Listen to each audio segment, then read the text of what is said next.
بسم اللہ الرحمن الرحیم۔ السلام علیکم دوستو اس نے تقریباً 51 برس دنیا میں گزارے، لیکن شہرت و مقبولیت، رسوائی و نیک نامی اور کامیابیوں کی ایسی حیرت انگیز داستان پیچھے چھوڑ گیا جنہیں زمانہ نہ جانے کب تک دہراتا رہے۔ 29 اگست 1958 کو پیدا ہونے اور 25 جون 2009 کو پر اسرار حالات میں انتقال کر جانے والے اس عجیب و غریب فنکار کی زندگی کا ہر دن ایک انوکھی کہانی ہے۔ یہ بات ہے مائیکل جیکسن کی، جو بلا شبہ کسی افسانوی کردار سے کم نہیں تھے۔ ان کی شہرت اور کامیابیوں کی داستان سن کر انسان دنگ رہ جاتا ہے۔ مائیکل جیکسن نے 1964 میں اپنے 4 بھائیوں کے ساتھ مل کر گانا شروع کیا۔ یہ گروپ جیکسن 5 کہلاتا تھا۔ مائیکل جیکسن کے بچپن کا یہ دور محنت اور مشقت کی ایک دل گداز داستان ہے۔ کسی بھی خوشگوار صبح یا سرد شام میں جب ان کے ہم عصر بچے پارکوں میں مختلف کھیلوں میں مشغول ہوتے، مائیکل جیکسن آلات موسیقی اٹھائے گانوں کی مشق، ریکارڈنگ یا پھر کسی شو میں حصہ لینے کے لیے جا رہے ہوتے تو کھیلتے کودتے بچوں کو دیکھ کر حسرت سے ان کی آنکھوں میں آنسو آ جاتے۔ شہرت کی بلندیوں پر پہنچنے کے بعد دنیا کی مشہور اینکر پرسن اوپرا ونفرے کو انٹرویو دیتے ہوئے مائیکل جیکسن نے اپنے بچپن پر تبصرے کے دوران کہا کہ وہ اس دور میں اپنے آپ کو بے حد تنہا محسوس کرتے تھے اور احساس محرومی کا بھی شکار تھے۔ ان کا خیال تھا کہ ان کے مقابلے میں دوسرے سب بچے بے حد خوش قسمت ہیں۔ مائیکل جیکسن نے بچپن میں اپنے احساس محرومی کے تحت جو آنسو بہائے تھے، آگے چل کر انہیں اپنے ان آنسوؤں کا خوب صلہ ملا۔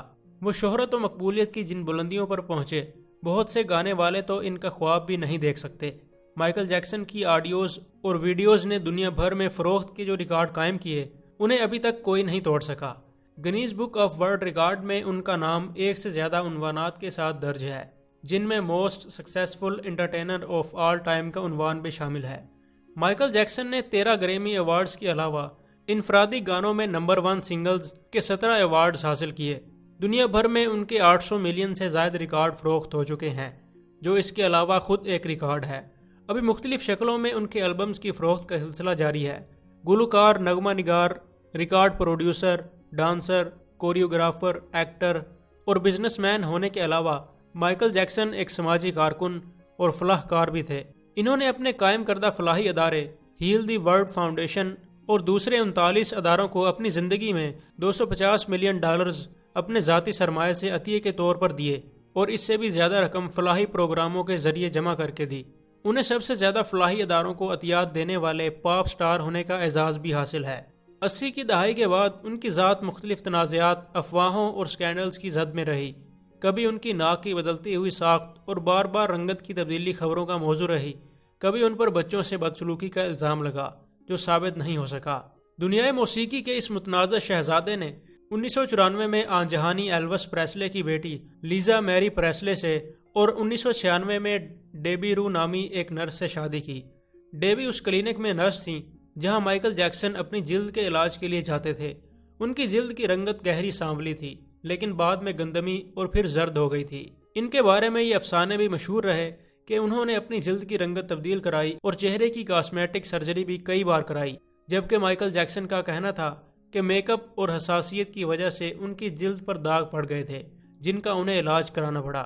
جلد کے کلینک کی نرس ڈیبی رو، جس سے انہوں نے دوسری شادی کی، اس سے مائیکل کے 2 بچے ہوئے۔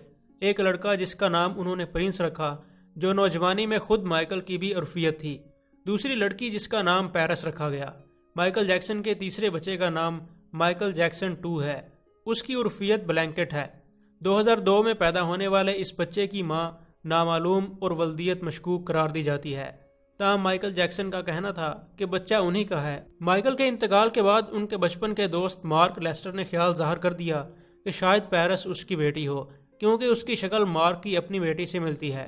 اس نے اپنے دعوے کے مطابق تحفے یا عطیے کے طور پر اپنا تولیدی جرثومہ دیا تھا۔ 2003 سے 2005 کے دوران مائیکل منشیات کا استعمال زیادہ کرنے لگے تھے اور ان کا وزن تیزی سے گھٹنے لگا تھا۔ وہ ایک عرب شیخ کے مہمان کے طور پر کچھ عرصہ بحرین میں بھی رہے۔ اس دوران ان کے مسلمان ہونے کی افواہیں بھی اڑیں۔ 2006 میں ان کی مالی مشکلات کی خبریں سامنے آنے لگیں۔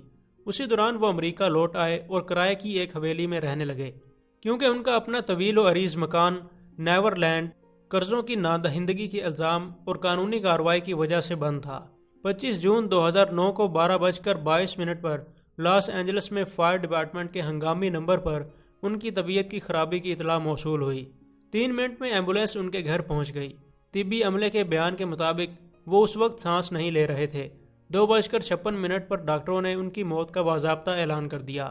یوں پاپولر میوزک کے بادشاہ کی داستان حیات ختم ہو گئی، لیکن ان کی موت کے بارے میں قیاس آرائیوں، وراثت کی کھینچا تانی اور موت کے حوالے سے مختلف افراد پر الزامات کا سلسلہ ایک طویل عرصے تک جاری رہا۔ پوسٹ مارٹم رپورٹ میں تو یہی بتایا گیا کہ ان کی موت سکون بخش اور خواب آور دواؤں کا زیادہ ڈوز استعمال کرنے کی وجہ سے واقع ہوئی۔ تاہم ان کے معالج کونریڈ مرے پر الزام آیا کہ دواؤں کا زیادہ ڈوز اسی نے مائیکل جیکسن کو دیا تھا۔ مائیکل جیکسن کی یاد میں ان کے انتقال کے بعد 7 جولائی 2009 کو لاس اینجلس کے اسٹیپلز سینٹر میں ایک خصوصی تقریب کا انعقاد کیا گیا، جس میں داخلے کے لیے ٹکٹ خریدنا ضروری تھا۔ 16 لاکھ افراد نے ٹکٹ خریدنے کی خواہش ظاہر کی، جن میں سے قرعہ اندازی کے ذریعے 8,750 افراد کو منتخب کیا گیا اور ہر ایک کو 2 ٹکٹ دیے گئے۔ ایک اندازے کے مطابق 1 ارب افراد نے ٹی وی چینلز پر اس تعزیتی تقریب کو لائیو دیکھا۔